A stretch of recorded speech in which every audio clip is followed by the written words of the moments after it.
Assalamualaikum warahmatullahi wabarakatuh. Perkenalkan, nama saya Melia Rahmayani dengan NIM 2011-3004 dari Prodi Akuntansi. Di sini saya akan menjelaskan tentang pemeriksaan persediaan. Adapun yang pertama akan saya bahas tentang pengertian persediaan. Menurut PSAK nomor 14 YAI tahun 2005, persediaan itu adalah aset yang tersedia untuk dijual dalam kegiatan usaha biasa, aset dalam proses produksi untuk penjualan tersebut, atau aset dalam bentuk bahan atau perlengkapan yang digunakan dalam proses atau pemberian jasa. Jadi, ada tiga hal yang dikaitkan dengan persediaan. Yang pastinya, persediaan itu merupakan aset. Nah, terus dalam persediaan ini ada dua nilai yang harus diperhatikan, yaitu nilai realisasi neto dan nilai wajar. Nilai realisasi neto ini adalah estimasi harga jual dalam kegiatan usaha biasa dikurangi estimasi biaya penyelesaian dan estimasi biaya yang diperlukan untuk membuat penjualan. Nah, nilai wajar di sini adalah harga yang akan diterima untuk menjual suatu aset atau harga yang akan dibayar untuk mengalihkan suatu liabilitas dalam transaksi teratur antara pelaku pasar pada tanggal pengukuran. Jadi di sini sudah terlihat jelas antara perbedaan antara nilai realisasi neto dengan nilai wajar. Di sini kenapa kita lihat realisasi neto dan nilai wajar? Karena persediaan diukur pada mana yang lebih rendah antara biaya perolehan dan nilai realisasi neto. Biaya persediaan ini terdiri dari seluruh biaya perolehan, biaya konversi, dan biaya lain yang timbul sampai persediaan berada dalam kondisi dan lokasi saat ini. Nah, adapun untuk sifat-sifat persediaan, yang pertama itu biasanya merupakan aset lancar atau current aset karena masa perputarannya biasa kurang atau sama dengan 1 tahun. Terus makanya persediaan ini tergolong dalam aset lancar. Terus yang kedua itu merupakan jumlah yang besar, terutama dalam perusahaan dagang dan industri. Ya sudah pasti ya, karena persediaan ini ada yang untuk dijual, jadi otomatis dia dalam jumlah yang besar. Terus yang ketiga, mempunyai pengaruh yang besar terhadap laporan posisi keuangan atau neraca dan perhitungan laba rugi, karena kesalahan dalam menentukan persediaan pada akhir periode yang mengakibatkan kesalahan dalam jumlah aset lancar dan total aset. Adapun untuk contoh perkiraan yang digolongkan sebagai persediaan, yaitu ada bahan baku, ada barang dalam proses, ada barang jadi, ada suku cadang, ada bahan pembantu, ada barang dalam perjalanan, dan barang konsinyasi. Selanjutnya, untuk tujuan pemeriksaan audit persediaan. Yang pertama, untuk memeriksa apakah terdapat internal control yang cukup baik atas persediaan. Nah, di sini jika akuntan publik dapat meyakinkan dirinya bahwa internal control atas perolehan, penyimpanan, dan pengeluaran persediaan berjalan efektif, maka luasnya pemeriksaan dalam melakukan substantif test atas persediaan dapat dipersempit. Terus yang kedua, untuk memeriksa apakah persediaan yang tercantum di laporan posisi keuangan betul-betul ada, dimiliki oleh perusahaan pada tanggal neraca. Terus yang ketiga, untuk memeriksa apakah metode penilaian persediaan sesuai dengan standar akuntansi keuangan di Indonesia. Nah, pada umumnya, persediaan dinilai berdasarkan harga perolehan. Dalam hal ini bisa dipilih metode FIFO atau LIFO ataupun average cost. Untuk barang-barang yang harga jualnya sudah pasti atau cepat rusak, seperti sayuran dan buah-buahan, itu bisa dinilai berdasarkan harga jual. Yang keempat, untuk memeriksa apakah sistem pencatatan persediaan sesuai dengan standar keuangan di Indonesia.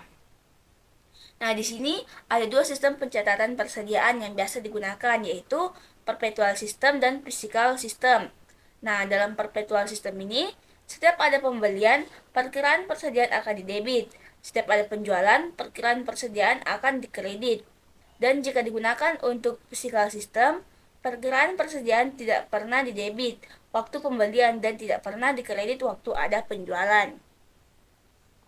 Terus yang kelima, untuk memeriksa apakah terhadap barang-barang yang rusak, bergerak lambat, dan ketinggalan mode sudah dibuatkan allowance yang cukup. Nah, di sini barang-barang tersebut itu tidak mungkin lagi dijual dengan harga normal, supaya bisa terjual dengan harga obral yang umumnya lebih rendah dari harga perolehannya. Karena itu harus dibuatkan allowance dalam jumlah yang cukup, dalam arti tidak terlalu kecil karena akan mengakibatkan laba terlalu besar dan tidak terlalu besar. Terus yang ke-6, untuk memeriksa apakah transaksi yang menyangkut pembelian dan penjualan persediaan seluruhnya sudah dicatat. Yang ke-7, untuk memeriksa apakah transaksi yang menyangkut pembelian dan penjualan persediaan seluruhnya sudah terjadi dan tidak ada transaksi fiktif. Terus selanjutnya, untuk memeriksa apakah transaksi yang menyangkut persediaan sudah dicatat secara akurat. Begitu juga dengan perhitungan fisik persediaan sudah dicatat secara akurat, termasuk perhitungan matematis kompilasi hasil perhitungan fisik persediaan. Terus selanjutnya yang ke-9, untuk memeriksa apakah transaksi yang menyangkut persediaan sudah dicatat dalam periode yang tepat dan tidak terjadi pergeseran waktu pencatatan. Terus selanjutnya, untuk memeriksa apakah saldo persediaan sudah diklasifikasikan dengan tepat seperti bahan baku, bahan pembantu, barang dalam proses, dan barang jadi. Terus untuk mengetahui apakah ada persediaan yang dijadikan jaminan kredit. Terus untuk mengetahui apakah persediaan diasuransikan dengan nilai pertanggungan yang cukup. Selanjutnya, untuk mengetahui apakah ada perjanjian pembelian atau penjualan persediaan yang mempunyai pengaruh yang besar terhadap laporan keuangan. Dan yang terakhir, untuk memeriksa apakah penyajian persediaan dalam laporan keuangan ini sudah sesuai dengan standar akuntansi keuangan yang berlaku di Indonesia.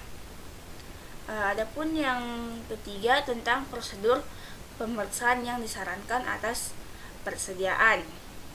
Nah, di sini prosedur pemeriksaan itu terbagi jadi 3, yaitu complaint test, analytical review, dan substantive test. Dalam praktiknya, prosedur pemeriksaan yang dibahas di sini harus disesuaikan dengan kondisi perusahaan yang diaudit. Prosedur pemeriksaan persediaan ini mencakup pembelian, penyimpanan, pemakaian, dan penjualan persediaan karena berkaitan dengan siklus pembelian, utang dan pengeluaran kas, serta siklus penjualan, piutang, dan penerimaan kas. Adapun untuk prosedur pemeriksaan untuk complaint test, yang pertama, pelajari dan evaluasi internal control atas persediaan. Dalam hal ini, auditor biasanya menggunakan internal control questionnaires dan lakukan tes transaksi atas pembelian dengan menggunakan purchase order sebagai sampel. Untuk tes transaksi atas pemakaian persediaan ini bisa digunakan material requisition sebagai sampel. Terus yang kedua, tarik kesimpulan mengenai internal control atas persediaan. Jika dalam tes transaksi auditor tidak menemukan kesalahan yang berarti, maka auditor bisa menyimpulkan bahwa internal control atas persediaan ini berjalan dengan efektif. Internal control ini juga menentukan bagaimana luasnya pemeriksaan yang akan kita lakukan. Adapun yang kedua, tentang prosedur pemeriksaan substansif atas persediaan. Yang pertama, ini lakukan observasi atas perhitungan stok opname yang dilakukan perusahaan klien. Nah, stok opname ini dilakukan terutama untuk persediaan yang berada di gudang perusahaan, untuk barang consignment out, dan barang-barang yang tersimpan di public warehouse. Jika jumlah material harus dilakukan stock opname. Jika tidak material, cukup dikirim konfirmasi. Yang kedua, minta final inventory list atau inventory compilation dan lakukan prosedur pemeriksaan. Prosedur pemeriksaan ini mencakup yang pertama, cek matematikal akurasinya, terus cocokkan quantity per book dengan stock card, Terus cocokkan quantity per count dengan count sheet kita. Terus cocokkan total value dengan buku besar persediaan. Yang ketiga, kirimkan konfirmasi untuk persediaan konsigmen out. Nah, biasanya barang konsinyasi jumlahnya tak terlalu besar sehingga lebih praktis untuk mengirim konfirmasi dibandingkan jika auditor harus menghitungnya. Selain itu, auditor juga memeriksa bukti pengiriman barang konsinyasi tersebut. Yang keempat, periksa unit price dari bahan baku, barang dalam proses, barang jadi, dan bahan pembantu.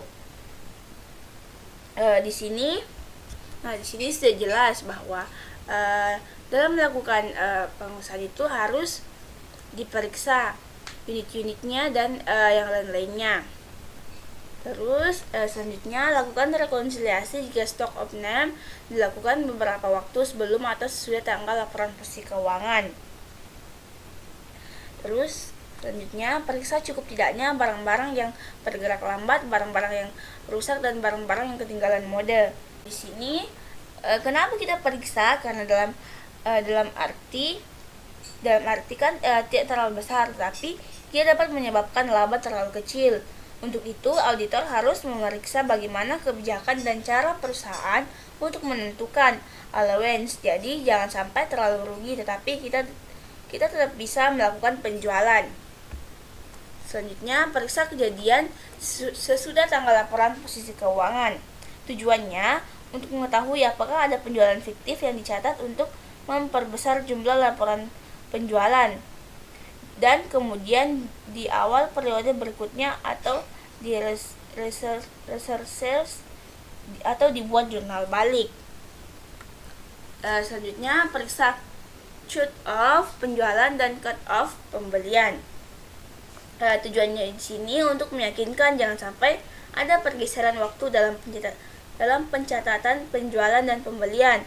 Jadi jangan sampai ada penjualan tahun 2015 yang dicatat sebagai penjualan tahun 2016 atau penjualan tahun 2016 yang dicatat sebagai penjualan 2015.